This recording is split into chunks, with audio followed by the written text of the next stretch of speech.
Welcome to this recording of Self-Realization, Criterion of Religion. This profound discourse was originally delivered by Paramahansa Yogananda at the Self-Realization Fellowship Temple in Los Angeles, California, on August 22, 1933, and again at the First Self-Realization Fellowship Temple in Encinitas, California, on August 27, 1939. We are honored to share his divine insights and timeless wisdom with you today. The temple God loves most is the temple of his devotees' inner silence and peace. Whenever you enter this beautiful temple here, leave restlessness and worries behind. If you do not let go of them, God will not be able to come to you. First, establish in yourself a temple of beauty and peace. There you will find him, on the altar of your soul. Sometimes one feels discouraged, thinking it is too late to find God. It is never too late. The Bhagavad Gita teaches that if one realizes that this world is false and only spirit is real, though it be in the last moment before death, he will enter a better world after his earth exit. Sooner or later, each one of us will be taken away from this earth. Find out now what life is all about. The great purpose of your experiences here is to stimulate you to search out their meaning. Don't give importance to this procession of humanity. As time marches on, you must eventually realize that you are a part of the Great One. Make God realization your goal. Mahavatar Babaji said that even a little bit of this dharma, righteous action, seeking to know God, will save you from dire fears. The prospect of death or of failure or other grievous troubles awakens in man a great dread.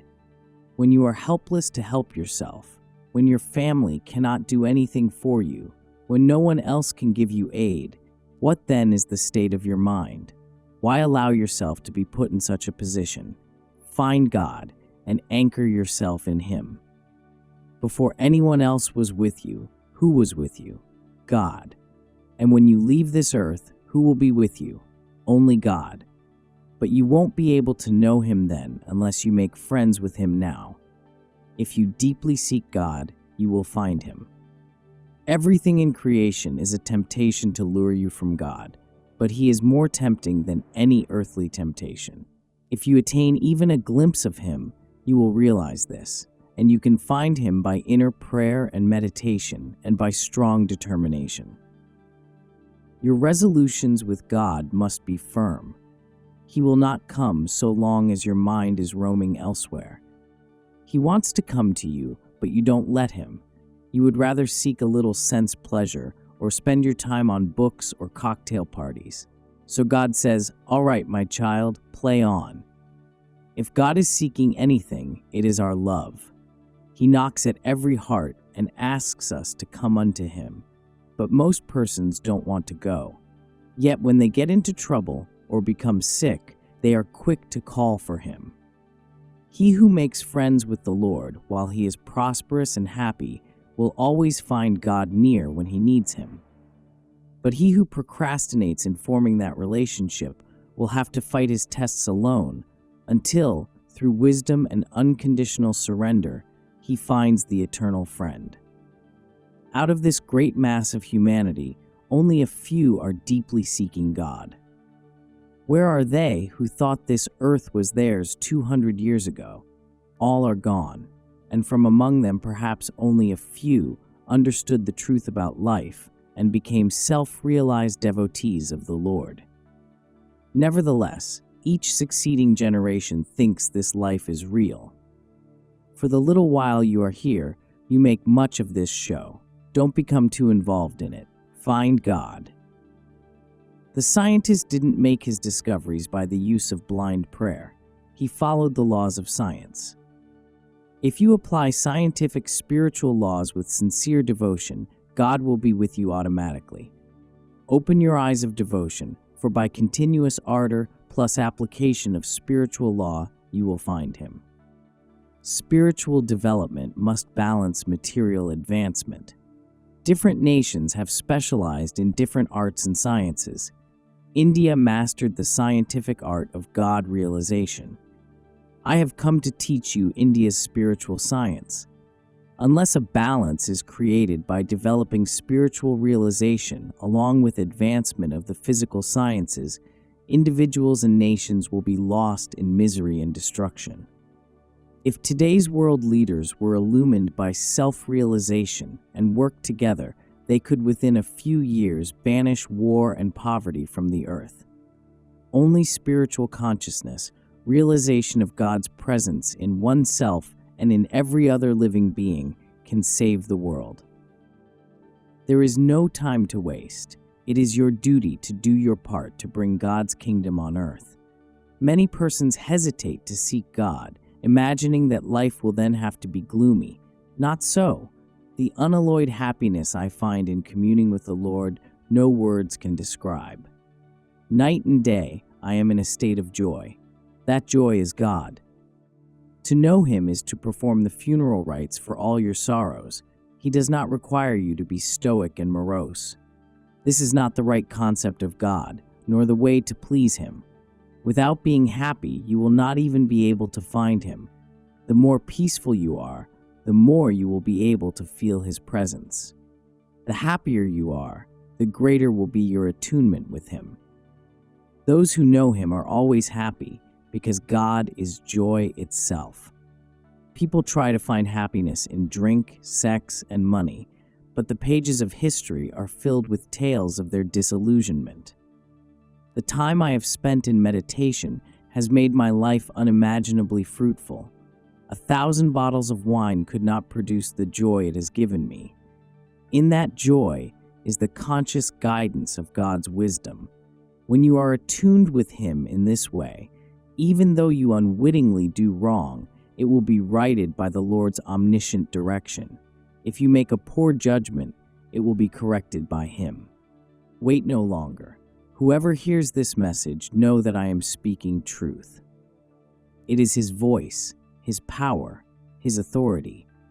If I were to display all the powers that God has given to me, throngs would come. But I do not seek that kind of following. Not powers, but the love of God must attract you, for only then will you change and make an effort to know Him. That is my aim. I could not preach about God in this way if I did not know Him. In the same way, you can know Him.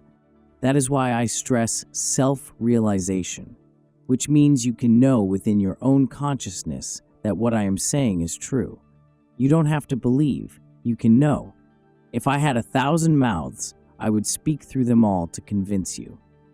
My only wish is to give you a glimpse of God. You don't realize how much you miss God because you have never known Him. Once you do contact Him, no power on earth will be able to turn you away from Him. My only wish is to give you a glimpse of God, because having Him, no other gain is greater. Satan tempted Jesus with dominion over the whole world, but He said, "Get thee behind me, Satan." Jesus had that something which is infinitely greater. Knowing God is more satisfying than the fulfillment of any earthly desire. Every lesser wish of your heart will be taken care of when you have Him who is your greatest treasure. This is my own true testimony. He fulfilled my every desire. I do not seek things now, they seek me. When God gives Himself to you, He will fulfill your slightest wish. It is not necessary to ask. That is the state you want. But first, you have to prove that you desire the Lord Himself more than His gifts. Out of the abundance God has given me, I have kept nothing for myself. I am always free, for nothing belongs to me. I am working only for Him and for all of you. Because of this, any time the thought of some need crosses my mind, God fulfills it. I have to take care what I mentally tell the Lord, for it is sure to materialize.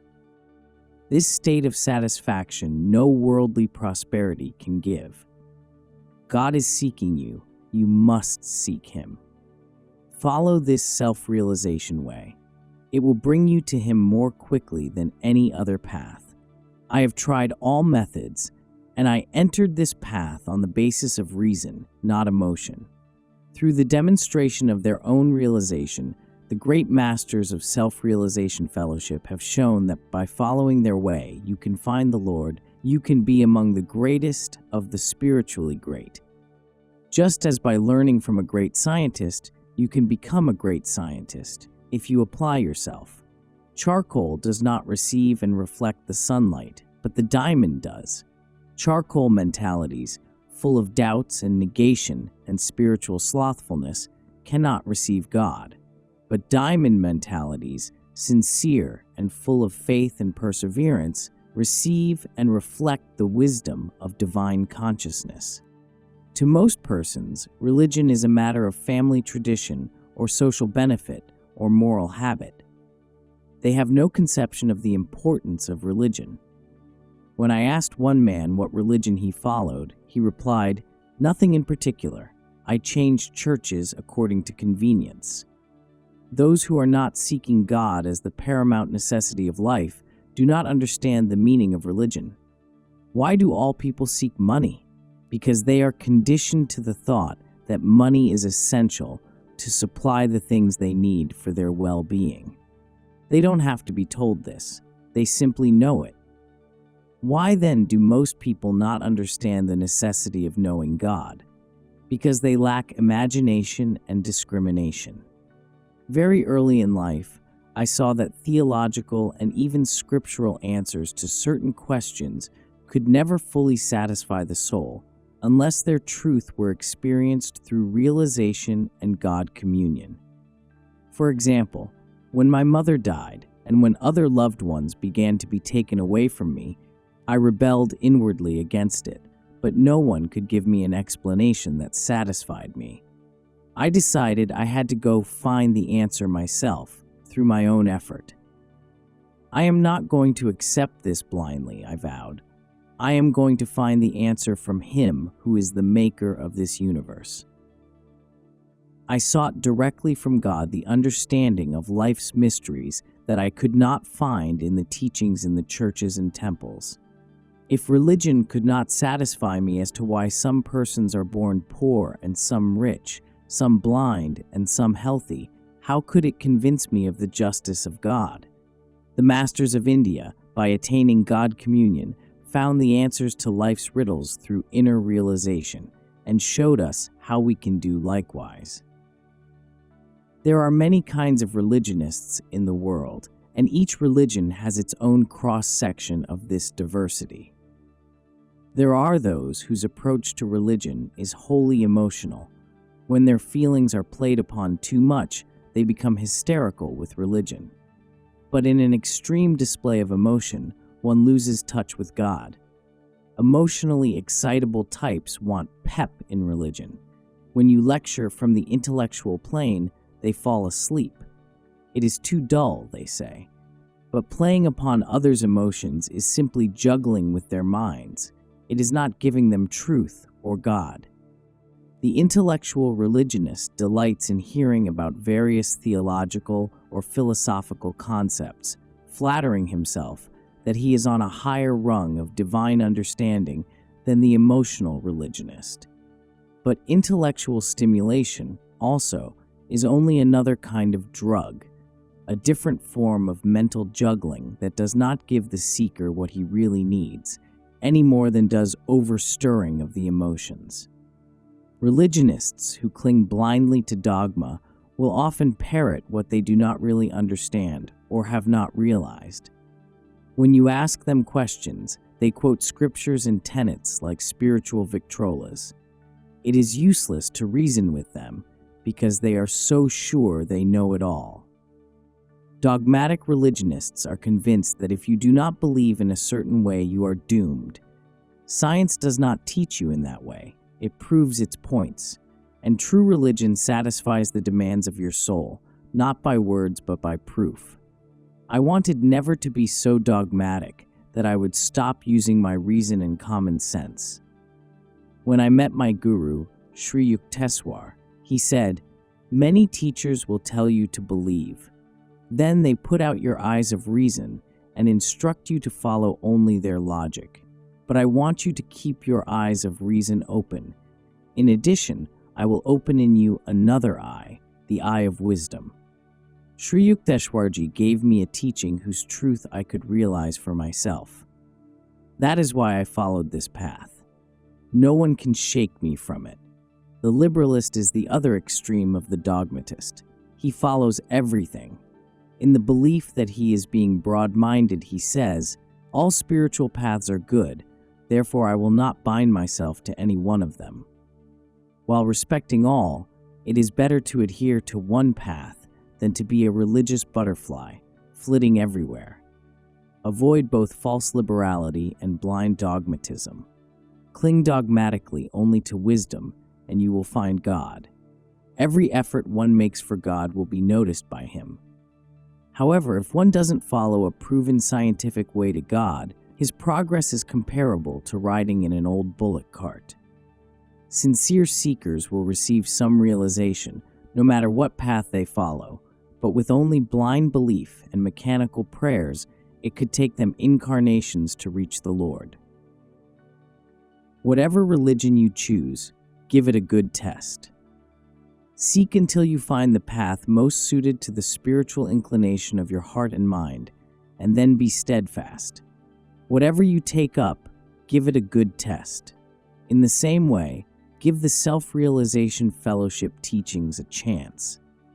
Jewelers can tell a good gem from a fake, and the genuine spiritual teacher can differentiate between sincere and idle seekers. There are some who take the Self-Realization Fellowship lessons but do not study or practice them. Ask them what the teaching is about, and they reply vaguely, "Oh, it is grand." If you ask what they have learned, they go on about what a good teaching it is, but I haven't practiced it. Those who practice know the blessings of this path. Seekers should be taught to find God first. To concentrate on money or health as primary objectives in following a religion is to become sidetracked. True, it is through God that one receives everything else, but he who seeks other things first will feel the bonds of limitations. A qualified spiritual teacher knows and loves the Lord. His supreme interest is in God. One teacher tried to persuade me to accept his spiritual guidance with the promise that I would have a great many followers. His offer did not attract me because I wanted God alone. Great teachers will always seek to interest you in knowing the Lord. They will not take you up a blind alley. Without God communion, the lifeblood of religion is missing. Church is not the place for dances, movies, and frequent social gatherings. These divert people from God. One can find sufficient worldly entertainment in town. Go to church for one reason: communion with God. Divine communion is the criterion of religion. That is what my guru taught me, and that is why I have followed him unconditionally and wholeheartedly. As a result of his teaching, I am enjoying that sacred communion with the Lord every moment of my existence. That is what religion must be. If I tell you of a wonderful fruit I have found and describe it to you in detail every day for a year without ever giving you a taste of it, you won't be satisfied. Hearing about truth cannot relieve the soul's hunger. If you are content to hear truth without making any effort to know God, it has falsely satisfied you. You must hunger so deeply for God that you will seek Him out in earnest. The purpose of religious lectures and sermons is to awaken in you that irresistible soul longing for Him. Once in a while I meet someone in whom I see a little bit of real devotion for the Lord. But God realization is so much greater than that. The God-knowing devotee sometimes sees the whole world filled with His light, a wonderful experience. But it can't come to you in 1 minute. Realizing God requires long perseverance in the practice of those methods that lead to self-realization. The desire for happiness is the strongest desire of all. True and lasting happiness is found in God. When you discover Him, a great joy will come over you, a joy you will find nowhere else. Sri Yukteswarji said to me, "When your joy in meditation and communion becomes greater than any other joy, you have found God. If the whole world were given to you, you would not know what to do with it. You would only feel burdened, worrying about everything." Study the lives of princes and men of the world. See how they were vexed. We are like puppets in the hands of destiny, but the man who is one with the light of the world, who has nothing and yet has everything, is a happy man. He who is one with God is not afraid of anything, even annihilation of the body. Jesus said, "Destroy this temple, and in 3 days I will raise it up." The church has become a beggar. Ironically, money is needed in the development of all good works, including those performed by the church. The dollar itself has no brains. It can serve both good and evil schemes. To seek money to spread God's work is righteous action. Money thus used is doing good, and the more one sacrifices for God's work, the greater will be his reward. All churches should be hives of God communion. Every church does good, and for that I love them all. They will truly fulfill their high calling when they become places of God communion. They should be like hives, filled with the honey of God realization. Unless this truth becomes more manifest in religion, you will see that the church as such will gradually disappear. Religion will be practiced in secluded spots out of doors, where God can come to those few devoted souls who really want to know Him. This has happened in India. Some of her temples have become not so much places of meditation for divine communion as mere gathering places for pigeons and people. Real seekers in India gather under the trees to meditate on God. More and more, this will happen in churches everywhere. The dissatisfaction of real truth seekers with dogmatism and the emptiness of organization without individual self-realization will force a great world change in the concept of religion. Scientific methods needed to follow the first commandment. Thou shalt love the Lord thy God with all thy heart, and with all thy soul, and with all thy strength, and with all thy mind, and thy neighbor as thyself. These 2 commandments sum up the whole purpose of religion. If you sincerely love God, you will do only what is based upon truth. Your love will not allow you to err against Him. Bring in the light, and darkness will vanish as though it had never been. Bring in love of God, and the darkness of ignorance flies away. The science of yoga explains the truth behind the first commandment and gives definite scientific techniques that enable the devotee to attain the divine communion necessary in order to love God so completely. Behind each part of these commandments is a deep metaphysical truth. Love the Lord with all thy heart. It is God who has given you the power to love your family and friends. Why should you not use that power to love Him as you love your dearest ones on earth? You should be able to say, "My Lord, I love you as the father loves the child, as the lover loves the beloved, as the friend loves the friend, as the master loves the servant. I love you with the strength of all human loves, for thou art my father, my mother, my friend, my master, my beloved." When you truly love God with all your heart, you feel that love for Him day and night. As I was leaving home to seek God, I was inwardly torn by the conflict of loyalties. My father had done everything for me, and the whole family was crying over my imminent departure.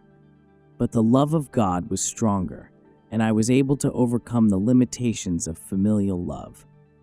Many human beings say, "I love you" one day and reject you the next. That is not love. One whose heart is filled with the love of God cannot willfully hurt anyone. When you love God without reservation, He fills your heart with His unconditional love for all. That love no human tongue can describe. You cannot fulfill this part of the commandment unless you know your soul. You know it in an unconscious way each night, for in deep sleep you are aware only of existing. You have no consciousness of being either man or woman. You are soul. You can consciously know your soul, your true self, by meditation. And when you know yourself as soul, you will have discovered the presence of God within you. The moon's reflection cannot be seen clearly in ruffled water, but when the water's surface is calm, a perfect reflection of the moon appears. So with the mind, when it is calm, you see clearly reflected the moon-like face of the soul. As souls, we are reflections of God. When by meditation techniques we withdraw restless thoughts from the lake of the mind, we behold our soul, a perfect reflection of spirit, and realize that the soul and God are one. This aspect of the commandment is highly scientific. It means withdrawing all your strength, all your energies and consciousness into their source, which is God. Yoga teaches you how to control your life energies and transmute them from body consciousness into God consciousness. And with all thy mind. When you are praying to God, your attention and concentration should be wholly on Him. You should not be thinking about your Sunday dinner or your work or any other worries and desires. The Lord knows your thoughts. When I pray to God, my mind stays riveted on Him. If you develop that calm intensity of concentration, you will find that a time comes when no matter what else you are doing, days and nights pass with your mind inwardly absorbed in God. And thy neighbor as thyself. The ordinary man is incapable of loving others in this way.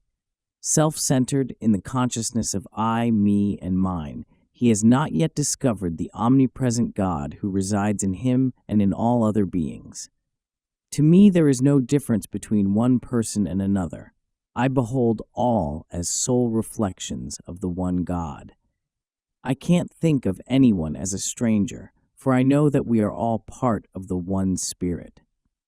When you experience the true meaning of religion, which is to know God, you will realize that He is yourself, and that He exists equally and impartially in all beings. Then you will be able to love others as your own self. Self-realization converts conviction into experience. Truth alone should be the binding force of religion. Truth I have brought to you through Self-Realization Fellowship. This work is spreading because of the wisdom and blessings of the God-realized masters behind it. All over the country, I have seen wonderful students who are held to this spiritual path for one reason, self-realization. My only plan to hold people is by their own self-realization. If there are hundreds in my classes, all right. If there are empty seats, it is all right. I never wish for anything. I would rather have a few real souls than hundreds without sincerity. The great purpose behind this movement is to give people their own self-realization. When people will realize that it is their duty and privilege to know God, then a new era will come on earth. Scriptures, sermons, and lectures eventually cease to satisfy the seeker who truly longs to feel the presence of God, but when he realizes truth, he knows life as it should be. Practice the truth you hear and read about, so that it is not just an idea, but a conviction born of experience. If reading books on theology satisfies your desire for God, you have not grasped the purpose of religion. Do not settle for intellectual satisfaction about truth. Convert truth into experience, and you will know God through your own self-realization. What is needed is spiritual experience. Only divine communion can remove the great boredom that exists when one is not following the spiritual path scientifically. What is necessary in order to have that spiritual experience? The habit of daily meditation. God is realizable. You can know Him now through meditation. Then, without any question, without any doubt, without a speck of mental reservation, you can say, I am with God. Why not? He is your own. The time has come for man to know truth for himself. That which I'm giving to you is self-realizable. To some, the self-realization fellowship lessons may seem just another course of philosophical study to be added to one's library, but those who practice them know their value. With every new spiritual instruction I received from Sri Yukteswarji, he said, "You must know this truth," and I did. In the beginning of my spiritual search in India, I had steadfastly refused to join any society because I didn't find in them demonstrable truth. But when I found my guru and this path and saw through my own experience that it worked, I gave my life to this cause.